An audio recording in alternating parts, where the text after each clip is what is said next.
Here's one from Still Not Happy. Good name. Great name. Rumour has it that in order to tuck the rider in on 910, you have to press a button.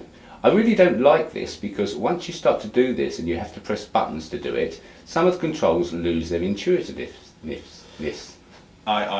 Intuitiveness. Yeah, I mean that's one for debate. You know, the earlier ones where you control tuck in by leaning forward, it's not a button but it's still action, so we've just moved the action.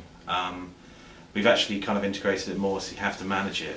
One caveat I would say is that you don't need it, especially in the earlier classes, to win. It's just sort of an extra level of fidelity for the guys who really want to take it seriously.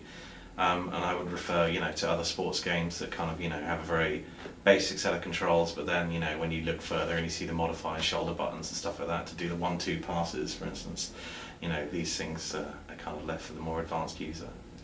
Yeah, one of the things I was reading through the forums last night, and one of the pieces of feedback is that, you know, will I be able to kind of elastic band down the button or reassign it elsewhere to keep it on for the entire race? And this was something that when we were looking at people playing the game with previous GPs, we felt it was a flaw, that in the leaning forward mechanic, people were just constantly leaning forward, they weren't ever leaning backwards, there was no meaning to leaning, or the meaning wasn't significant. Meaning to leaning, I like that. Yeah, so the key thing is we wanted to, you know, make a mechanic out of it and have tucking in, have gravity to it. So now when you're tucking in, the handling model does change, the bike does tighten up, you get more finer adjustments, and the way you cut the smooth lines that you wanted to cut perhaps in previous GPs is by using a combination of tucking in and then releasing the tuck, coming down through the corners and then applying the tuck as you come out of the corners to get in behind the dash of the bike.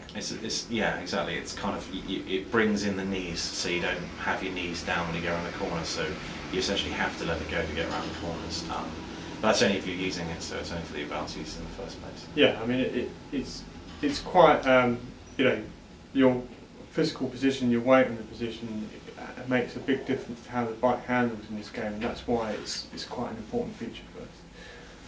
Okay, so Still Not Happy to sort of follow this up by saying, is the controller going to be fully customisable? The last thing you want is to be stuck with some controller scheme that you don't feel comfortable with.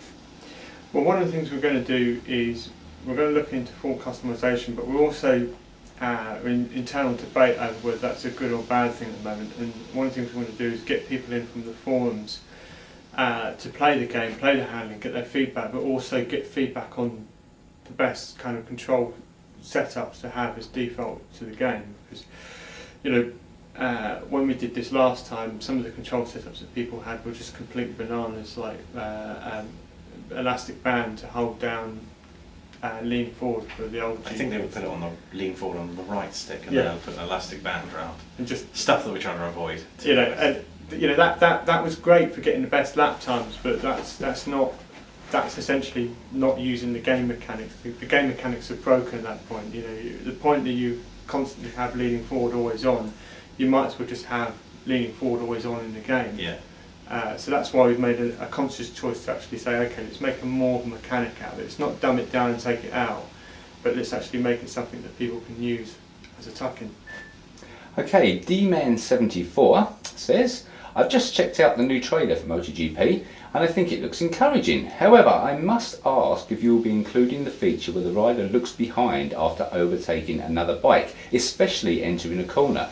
I think this is a bit silly and over the top. After all, you don't see it in MotoGP. Yeah, it's true. Well, that's not seeing it in MotoGP is a bit of a lie. I mean, it depends. You know, at the moment they're looking around too much, but you know, we just have to write a system to manage it better. You know, you'll see them a lot of the time. You'll see riders, especially on the last corner of the race, if they've got a big lead, they'll have a big look round and then wheelie when they know they've got the room. So they do it, just at the moment are doing it too much. Yeah, I think we just need to adjust the weightings because they look a little bit like... too interested in other people, I think, and too distracted. Yeah. It's just, you know, work in progress.